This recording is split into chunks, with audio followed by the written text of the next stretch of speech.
Hey guys, welcome to my first real YouTube video in the series where I hope to kind of demystify business and take some of the learnings that I've had over the last 3 to 4 years of being the CEO of a tech startup and translate those into short form content that can hopefully add value to your life, whether you are an entrepreneur, a startup founder, you want to start a company, or you just have a general interest and want to learn more about startups. So thank you for being here, and let's just jump into today's video. And for those who are not super familiar with my story, real quick elevator pitch. Back in 2017, I quit my job and sold my car with the goal of starting a tech company. I really had no idea what I was doing. It wasn't like I went and learned how to start a company and then went and started the company.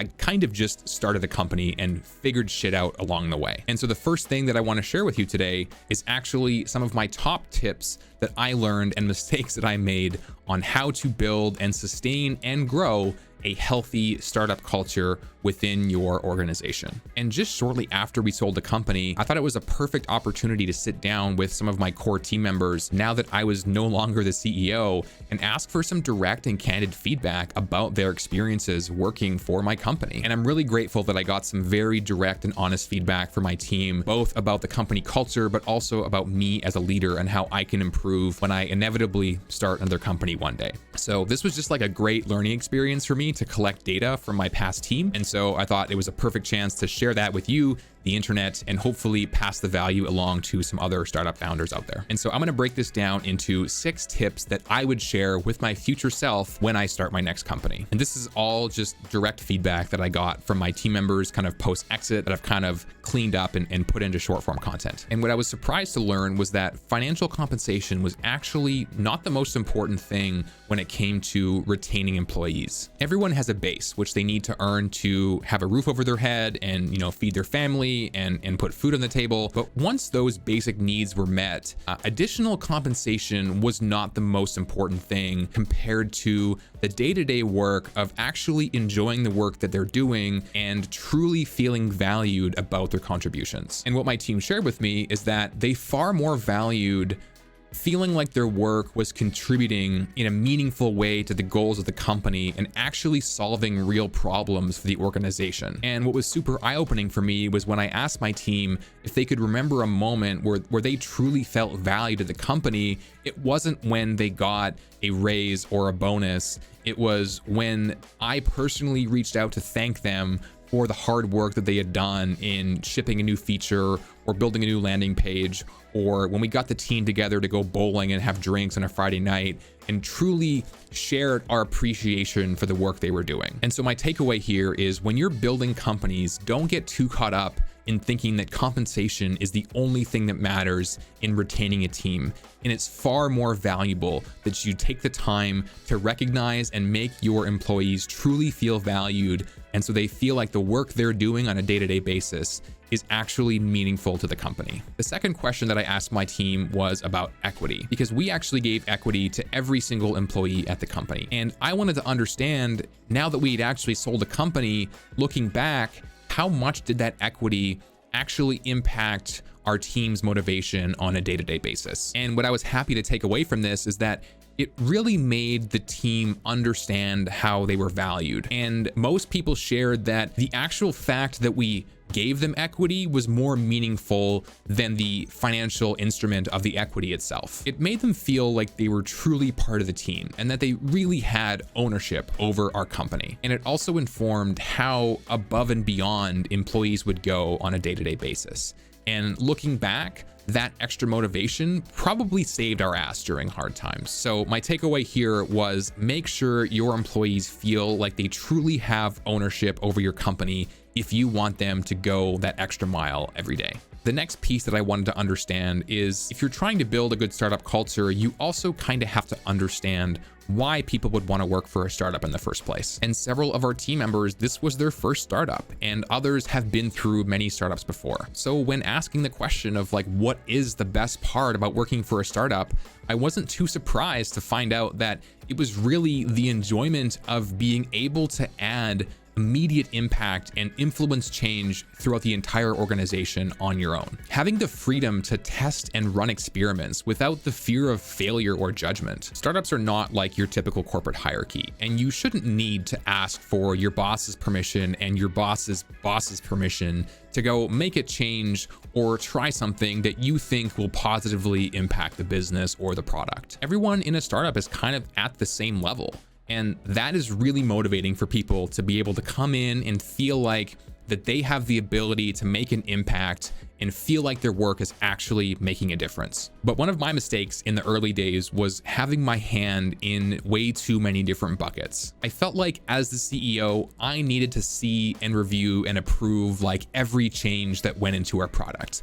every feature we added, every button, or even deciding if there should be a button. I micromanaged way too many different parts of the business and ended up stifling creativity. But one of the biggest lessons that I learned is that it's not my job as the CEO to review and approve like every change going into our product.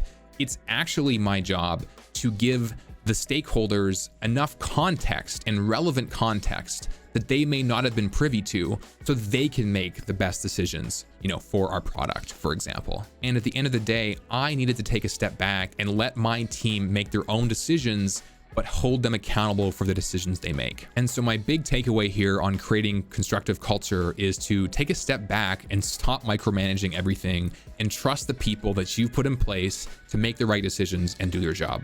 The next big lesson that I learned is that transparency from the top of the organization is the most foundational piece to trust building. There were many times where I would stand up in front of my entire team with a PowerPoint presentation and tell them all how fucked we were and how we only had several weeks of payroll left in the bank, and if we couldn't deliver on XYZ features, that the company would most likely fail. Remember, being part of a startup is the worst and best roller coaster of your life. There are so many ups and downs, and everybody wants to focus on the ups. But when you're talking with your team, you cannot be afraid to be honest about the downs. And every time I did this, I was so worried that people on the team would start updating their resumes and applying for new jobs, out of fear that the company was going under. But they didn't. They stuck with us during hard times because we were honest about the position that we were in. I honestly thought that being super honest was going to create more fear among our team, but it actually created more buy-in and more trust towards the vision that we were building. And once we realized how much our team really valued transparency,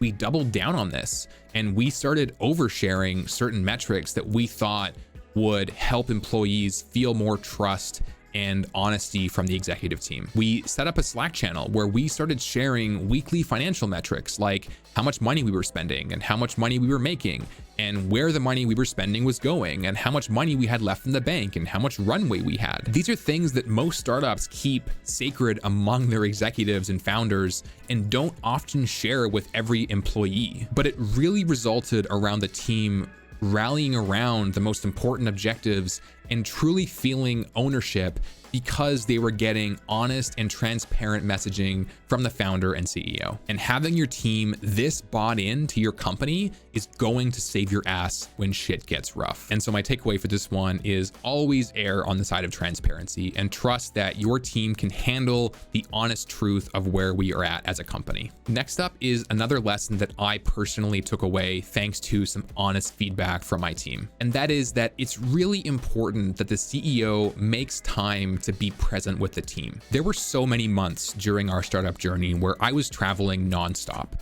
And every day it felt like I was in the back of an Uber or sitting in an airport on a layover. And I would always brush off our team calls and delegate it to somebody else. There were so many times where I would say to my team, like, guys, I've got way too much on my plate. I'm putting out a million fires right now. I don't have time to join a 15-minute team call to show up and talk to my team. And looking back, this is a huge mistake that I wish I'd learned sooner. And when I later followed up with my team and asked the question of like, what were some of those moments where you truly felt motivated at this company? It was those times where I would show up and give these kind of all hands strategy presentations and stand in front of the entire team and present the vision that we were going to build towards for the next quarter. And everybody truly appreciates hearing a clearly articulated vision from the CEO and having a direct line to share feedback and ask questions about the vision the company's building towards. And you have to remember that every single person on the team is spending 40+ hours of their time every week building towards a vision that I came up with. And it's really important that the team has a direct line and channel to give feedback on the vision and get clarity and ask questions and even challenge some of the decisions that I'm making in the company. Because if my team doesn't fully buy into something, I need to know that as soon as possible. And I definitely regret not taking more time to even dial into a team call, even for 15 minutes, just to show my face and share how much I appreciate the work that everyone's doing. And my takeaway for this point is just make time for your team and just be there, be present, show your face. They really appreciate it. And now coming down to my number one biggest learning in the entirety of the startup universe, and especially along my journey of building and selling a company. And that is that building great companies is really about developing great people. And one of my biggest mistakes, and where we finally saw the biggest improvements in team morale and productivity, is when we shifted towards a flexible work schedule and really empowered people to work on their own terms when they are most productive. When I first started the company, I used to enforce that my entire team, including myself, would have to use time tracking apps and log every minute of every day that I was working so that I could see where my team was spending their time. And I was so caught up in measuring hours as the only metric for productivity. And like, I even remember getting mad at people when their Slack status would show them as away from the keyboard for more than 30 minutes during a typical workday. And to be honest, it ultimately just created resentment, and it did nothing to improve our team's morale or productivity. And throughout the acquisition, we shifted heavily towards a framework that just allowed people to live their best lives. Whether you were a morning person or a night owl, you should be free to work when you as an individual are most productive. If you're on my team and you like to go to the gym in the middle of a workday, I should empower you to build a schedule that allows you to do that.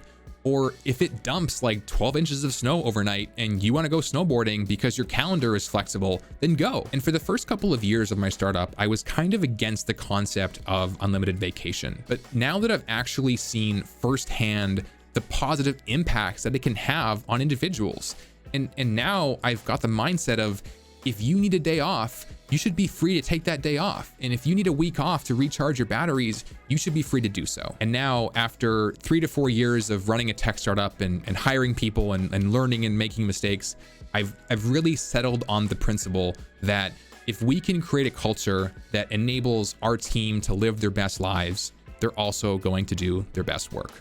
And that's it for today's video. If you're still watching, I'm glad you made it to the end and hope you were able to extract some value from my past experiences. And if you want to see more startup videos like this, just drop a like and let me know in the comments what you would like me to talk about next. Thank you guys for watching, and hopefully we'll see you again here soon.